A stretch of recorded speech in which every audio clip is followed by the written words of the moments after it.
અમરેલી જિલ્લા તથા બગસરાના આસપાસના સમાચાર જોવા માટે અમારી ચેનલને સબસ્ક્રાઈબ કરો, જેથી તમને નવા નવા સમાચાર જાણવા મળે.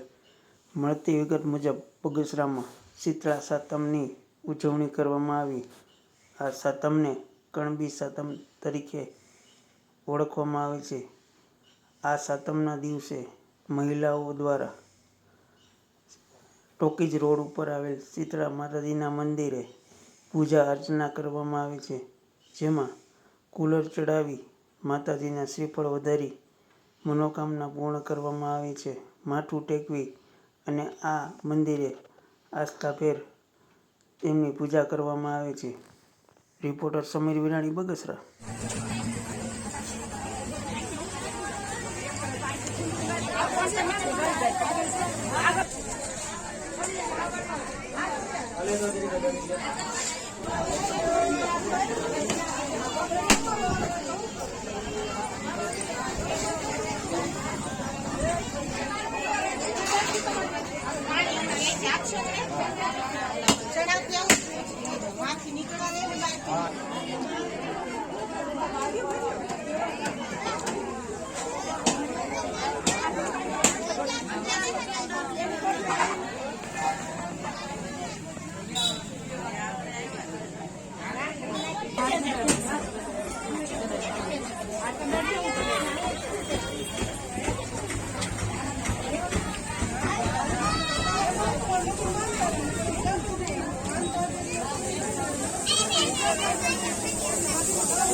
કઈ રીતે શીતળા સાતમની ઉજવણી હતી, શું કહેશો બગસરામાં?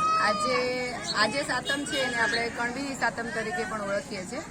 આજની સાતમનું એ મહત્વ છે કે જે માતાઓ પોતાના બાળકો માટે થઈને શીતળા સાતમનું વ્રત કરતી હોય છે, રાંધણ છઠને દિવસે રસોઈ બનાવી અને ઠંડુ ખાય છે શીતળા સાતમને દિવસે, અને માતાજીની પૂજા અર્ચના કરે છે, એમને પગે લાગે છે, એમને નાગલા ચુંદડી ચડાવે છે અને પૂજા ચડાવે છે અને પોતાના દીકરાના સારા આયુષ્ય માટેની કામના કરે છે. જય સીતારામ. શું કહેશો, કઈ રીતે આ ઉજવણી છે? જય સીતારામ. આ શ્રાવણ માસની પહેલી સાતમ છે અને રાંધણ છઠને દિવસે રાંધી અને શીતળા સાતમને દિવસે ઠંડુ માણસો ખાય છે અને પોતાના દીકરા દીકરી માટે આયુષ્યની પ્રાર્થના કરે છે અને માતાજી સામે ભલું કરે છે.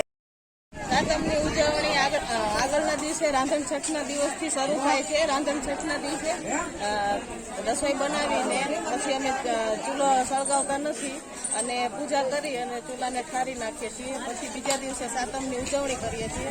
સાતમની ઉજવણીના દિવસે શીતળામાના મંદિરે જઈ ત્યાં પૂજા અર્ચના કરી